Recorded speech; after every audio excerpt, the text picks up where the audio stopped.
This is the Chuwi Hi10 Air all-in-one tablet laptop. It's certainly a great contender for an all-in-one tablet PC. So this tablet can be bought on its own for around $170, but for an extra $50 you can get this detachable keyboard and touchscreen pen. So in the box there really isn't much. You've got a small compartment for your Type-C charging cable and wall plug, and under that you'll find the tablet itself. In this box we'll be finding the detachable keyboard as well. Once again, not much in here either. Both of them are very much ready from the box. So let's take a look around the tablet. Let's start off with the front. We have a high IPS screen rocking 10.1 inches. A little disappointing really, considering these huge bezels. To be honest, it's quite a bit of wasted space. But this is an all-in-one tablet, so the bezels are being taken up because of the extra components. This allows for extra features such as that touch-sensitive Windows button and quite a measly 2 megapixels of front-facing webcam. On the top we have your volume rockers and power button, and on the left we have all the other ports. Quite an impressive step up really. We have got micro USB ports,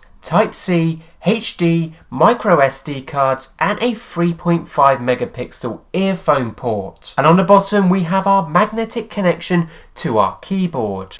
I have to admit, the keyboard doesn't feel cheap at all. It has a bit of weight to it, making the construction build feel quite solid. Once connected, you will also have access to the 2 USB slots on the side of the keyboard. The contrast between the tablet connected to the keyboard and to actually using it as a tablet really does have its differences. It almost feels like two completely different usages. You aren't limited to a persistent way of using this. That swift movement from shutting and opening the screen is well thought out. Like I said, it doesn't feel cheap or thrown together, and that was one of my worries. Being able to just pull off the keyboard with those strong magnets, only keeping it on just adds for an all-round versatility. We're rocking some alright internal specs. We have an Intel Cherry Trail Z8 350 quad-core CPU with an alright 1.9 GHz of processing power, which is certainly okay for general use. 4GB of RAM standard and a 64GB of internal storage. But remember, you do have Type-C and micro SD card, so external memory is easy to come by. The battery power in this is quite impressive.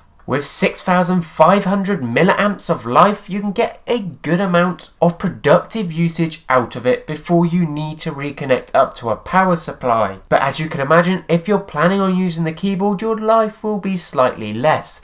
Probably more than slightly. I think the thing I'm most impressed with is the screen. Its pixel density and overall quality is fantastic, and with any all-in-one tablet like these, most of the interested people on the market will tend to use this as a source of media playback. And I can't pretend like this isn't impressive from a product of this price range. Video playback is crisp and full of contrast and does make for an overall enjoyable experience when using it. It isn't a super fast system and you will find problems when using it with higher demanding software, but for general use like Word or Office Outlook processing or media playback, this is fantastic. This is beyond one of the best affordable options for anyone looking for an all-in-one tablet. If you're serious about processing power and using it heavily, it's probably not for you.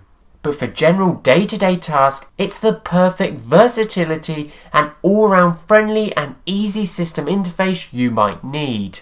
Take a look at the link in the description, let me know what you think. Till next time.